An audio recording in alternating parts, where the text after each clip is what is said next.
Oh, I'm terribly sorry. I've come into the... Good God. Daisy Spencer, I thought you were dead. I was. I got better. Harriet Mitchell? When did you take up residence in Heaven's waiting room? Huh? This place, Thorndyke House. Oh, no, I'm just visiting for the weekend. You? 6 months, give or take. Broke my bloody hip and the damn thing doesn't seem to want to heal. No, my son thought it would be a good idea. It's my heart. Oh, they found one then.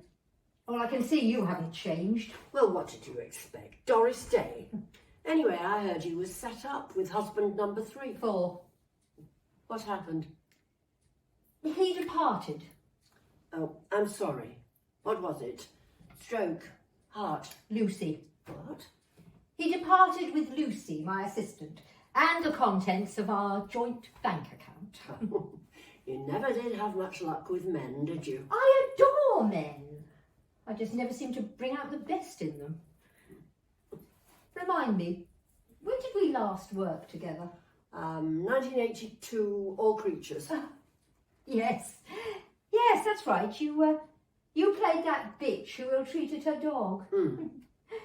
Seem to remember you played quite a lot of bitches in those days. Yes, well, I played bitches because I'm not one. Is that why you always played ladies? And long before that, there was that tour of Blind Alley, and I have never really forgiven you for that stunt you pulled. Don't know what you mean. There I was, ready to phone the inspector to tell him I knew who the murderer was. The bloody phone had disappeared. That was you, wasn't it? Mea culpa. Bitch. Well, what did you expect? I mean, 2 weeks before, I had to play my big love scene with Trevor on the floor because you were bonking the ASM in the dressing room and he forgot to put the sofa on the stage. Yes, I recall I did put it about a bit in those days. But you must admit it was funny. Bloody uncomfortable, though. Oh, those were the days. Weekly rep, #1 tours, West End. End of the pier in a howling gale. Learning and rehearsing one play during the day, doing a different one at night, and those freezing early train calls. All right. Yes, but then you sold out and went and did that soap thing. That soap thing gave me 7 years' work, paid my mortgage, and gave me a lot of work afterwards, so don't you knock it. Well, it's rather like denying your heritage. Bollocks. It wasn't beneath Sir Lawrence, was it? Or Sir Ian? No, it's... weekly rep was the sort of thing that helped you to hone your craft. Soap's a weekly rep, only on TV. And you did pantomime. 1 or 2. Mainly good or bad fairy, occasionally dame. Well, I thought men always played dame. Not necessarily. I recall playing Sarah the cook at Lincoln. Oh, that was certainly memorable. Had an accident backstage and finished up in A&E. Lovely young doctor who was treating me. When he lifted the hospital gown, he got a terrible shock. He was going to give me the knee-jerk reaction and he was confronted by my Union Jack knickers. Oh, we laughed. Speaking of laughing, did you have a corpse on stage? Well, once, but I think I covered it. I was playing in Gaslight.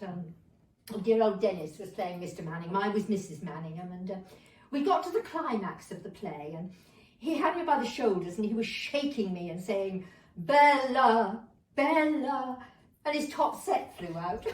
Mind you, I've got to hand it to him. He caught them and put them back in double quick time. Oh, what did you do?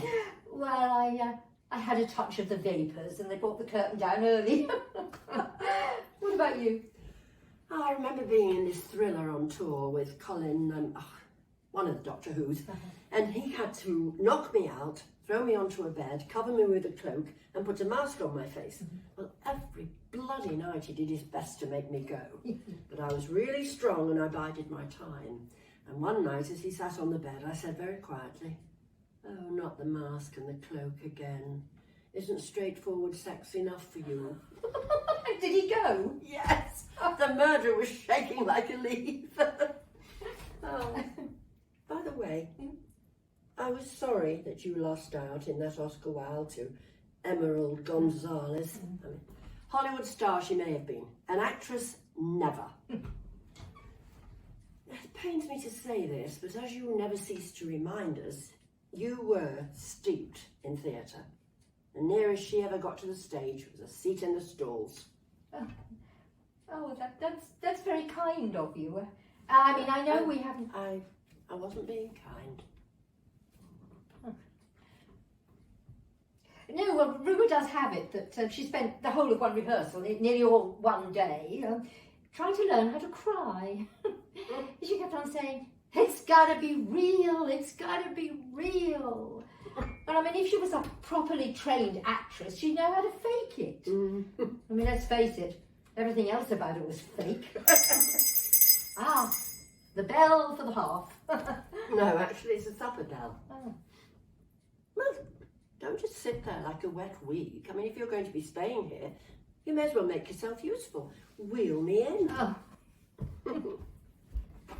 And be very careful. I have the most dreadful memories of Night Must Fall. At least this one's got a sodding break on it.